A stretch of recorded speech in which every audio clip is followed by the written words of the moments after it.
Hey, what's up guys? Welcome to Curious Kingdom. Today we are recapping supernatural thriller film The Invisible. Nick Powell, a senior in high school who succeeds academically and is passionate about creative writing, decides to forego graduation and enroll in a writing program in London in spite of his controlling mother Diane's excessive expectations from him. A few years ago, Nick's father passed away suddenly, and the two had kept their tumultuous relationship a secret. The movie opens with what appears to be a great celebration. After Nick's father passed away, Diane stands up and admits that it was difficult.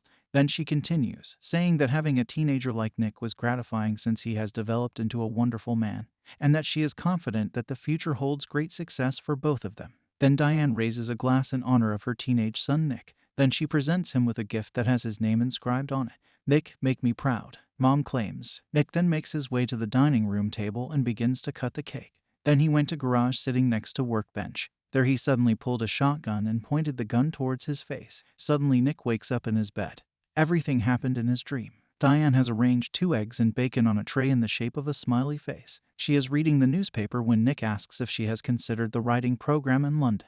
His mother just tells her that she doesn't need to think about it because Nick already knows how she feels about it.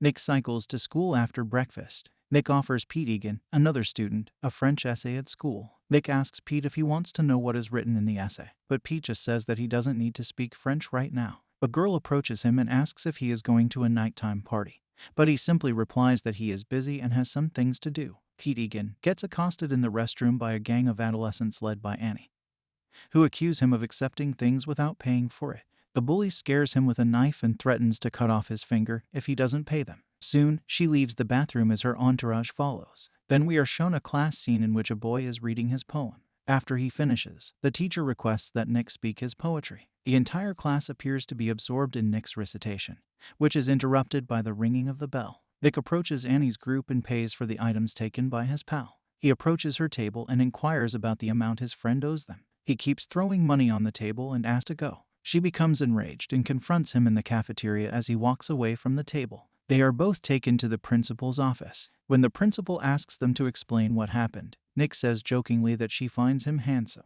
The principal instructs Annie to go home and then warns Nick not to waste his time on individuals like Annie. Annie returns to her flat, where she scolds her mother for failing to feed her brother Victor. As her father watches, she threatens her mother to get off the couch. Her mother begs her father to say something to their daughter, but he agrees with Annie, resulting in a conflict between the couple. Annie enters her room and puts on her headphones after ensuring that her younger brother is fed. The following evening, Nick meets up with Pete. Pete gives him some cash and inquires about some translations his schoolmates requested. Then he asks Nick if he's going to Eva's party, to which Nick replies that he's not. After that, he gives Pete a book that contains a secret plane ticket that will transport him to London so he can take part in the writing program.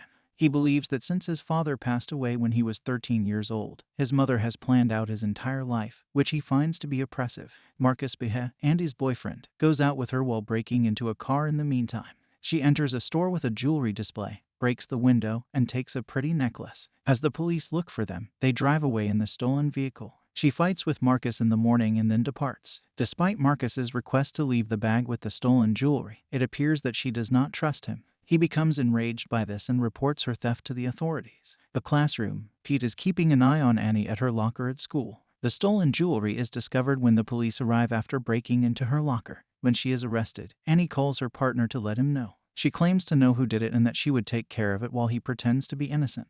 Talking about Nick's future vacation, Pete and Nick are riding their bicycles back to their house. Pete claims he wants to move to London as well to pay for the ticket. He then bids Pete farewell. Nick returns home, and his mother tells him that his flight has been rescheduled.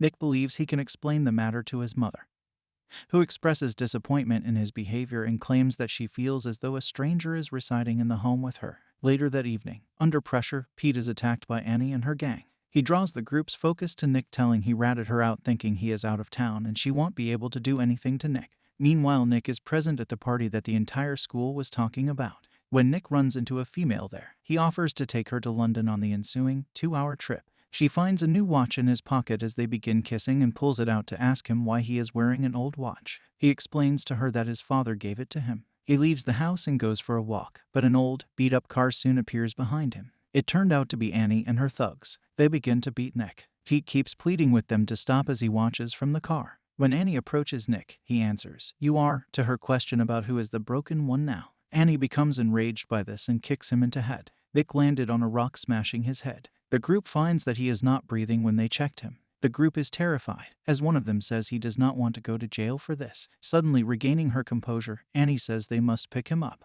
They transport him into the woods after doing this. His watch drops to the ground as a result. They dumped his body into a storm drain, covered it up and left. Later, Annie is seen violently knocking outside Marcus's house. She tells him that she killed him and that she is in need of an alibi immediately. Marcus refuses and justifies it by citing his probation status, further adding that he warned her that she is getting out of control and she shouldn't have come to his house. While dragging her wounded palm over his house and stolen cars, she blackmailed him. She then burns her clothing in a fire alongside River, destroying evidence. Vic makes a clean exit from the bushes and onto the road the following morning. He heads directly to his school. Pretty odd. He understands that nobody is able to see or hear him. Even when he throws the book at the shelf in an attempt to stir up some trouble, the class remains silent.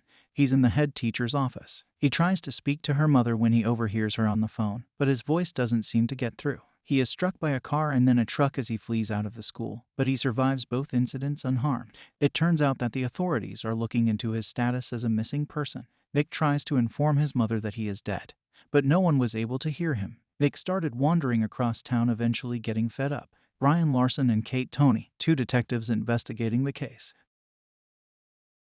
The detectives see a broken piece of the automobile on the ground and spot tire tracks close to some trees. When the police learn about the confrontation between Annie and Nick, they visit her house to look into it more. They locate her on the roof, where they question her about Nick's whereabouts. She replies that she doesn't know, and the police advise her to call them if she has any information. During this time, a search team has been organized to look for Nick in the woods. Nick visits his house where his mother was going through his belongings. A bird that is injured and on the verge of death is perched on the porch railing, while Nick's mother reads his poetry journal in his room. Nick takes hold of a live bird that he sees on his shoulder. When the bird in his grasp disappears and the bird on the fence slowly expires, Nick realizes he must still be alive, and there is still time for him to be saved. He tries to take charge of the search group by commanding the search dogs. He also begs Annie for assistance, but she is unable to hear him. Pete is on the verge of revealing the truth while the search goes on but remains silent. Seeing all this, Nick gets disappointed and frustrated. Annie is entering her own house through the mother, but Victor refuses and tells that she should have it. She also have a confrontation with her father, who tells her that they don't want any part of mess she has created.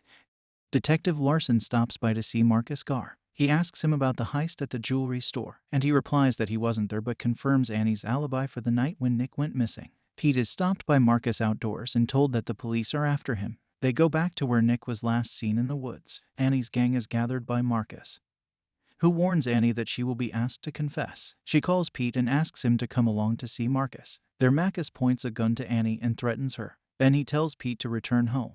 Then Annie commands Marcus to shoot her if he wants to. One of the thugs shouts, "Cop," and Annie grabs the distraction to grab Marcus's gun. The police order her to halt as she aims the gun at them and begins to flee, but she is able to outsmart them. She answers never when Nick yells that they will capture her. Nick was overjoyed to think she can hear him and there's hope left for him. Annie spent the night at the school gym taking shower and resting on a gym mattress. Nick observed her and realized that she was hurt for everything that transpired. Annie makes her way to Nick's house. She observes him living in his own room and looks over his possessions. She pours ashes from a tiny container onto her palm as Nick's mother walks into the room. When Annie rushes to where she last saw Nick in the woods, she discovers that he is no longer there. A nicotine gum pack Annie found directed her to Pete's new location. Pete admits that neither he nor Nick reported Annie, and it was Marcus who shifted the body, and he must be responsible for ratting her out. She finds Marcus, takes him hostage at the gunpoint, and brings him to a ledge. There they both shoot each other. Following their shooting encounter, Annie calls Detective Larson and informs him of Nick's whereabouts. Meanwhile, at Pete's residence, he attempts suicide. Nick finds Pete's spirit next to him as he passes away. Just when Pete is ready to pass away, his father shows up and saves him. Police and medical team reaches the dam and Nick is saved from the river and taken to the hospital. Annie reaches out to him despite the bullet wound to her abdomen.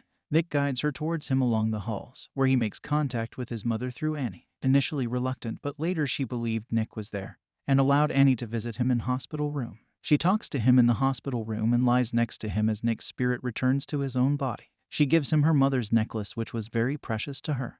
He tells her that she saved him and that was her good deed. At that point, she faints and passes away.